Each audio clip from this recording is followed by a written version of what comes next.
ஒரு விஷயம் முன்னதாக நான் சொல்லிக்கொள்ள விரும்புகிறேன். தலைவர் அவர்கள் எங்களுக்கு ஒரு பிராடான ஒரு விஷன் சொல்லியிருக்காரு. மதசார்பற்ற சமூக நீதி. சமூக நீதி தான் அடிப்படையாக கொண்டு தான் இந்த தேர்தல் அறிக்கை தயார்பட உள்ளது.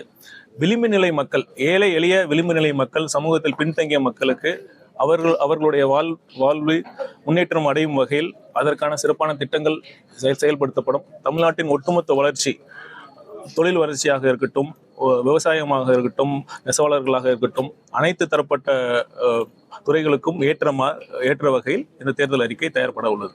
சமீபத்தில் அதிமுக பொதுச் செயலாளர் எடப்பாடி பழனிசாமி ஒரு தேர்தல் அறிக்கையை வெளியிட்டிருந்தார். முதற்கட்டமா வெளியிட்டிருந்தாங்க. அதுல மகளிருக்கு 2000 ரூபாய் வழங்கப்படும் அப்படின்னு சொல்லியிருந்தாங்க. இன்னும் இந்த இருசக்கர வாகனத்துக்கு 25,000 மானியம் உள்ளிட்ட விஷயங்கள்லாம் சொல்லியிருந்தாங்க. இது போன்று இருக்குமா, இல்ல இதுவரை கொடுத்த தேர்தல் வாக்குறுதிகளை ஒட்டி இருக்குமா? இலவசங்கள் இருக்க வாய்ப்பு இருக்கா சார்? ஆண்களுக்கு பேருந்துல டிக்கெட் இலவசம் சொல்லி ஃபர்ஸ்ட் இலவசம் சொல்றதே தவறு. அது பொறுத்திருந்து பாருங்கள். தேர்தல் எந்த மாதிரி அம்சங்கள் எங்கள் தேர்தல் அறிக்கையில் இருக்கும் என்பதை தலைவர் அவர்கள் அறிவிப்பார்.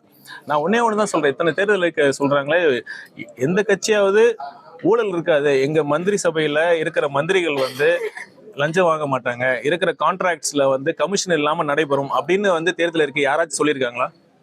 அது சொல்லல. ஊழலற்ற நிர்வாகம் எந்த கட்சியும் இதுவரை அவங்க வாக்குறுதியா கொடுக்கறதுக்கு தகுதியே இல்லாம தான் இருக்கு. பாருங்க, இந்த அம்சத்தையும் நீங்க நோட் பண்ணணும். எவ்வளவு காலக்கெடு சார்? எதுக்குள்ள தயாரிச்சு முடிக்க போறோம்? எவ்வளவு காலக்கெடு? எப்போ விஜய் வெளியிட? உரிய நேரத்துல வெளியிடப்படும். தேர்தலுக்கு முன்னாடி கண்டிப்பாக வெளியிடப்படும். தேர்தலுக்கு முன்னாடி கரெக்டான சமயத்துல வெளியிடப்படும்.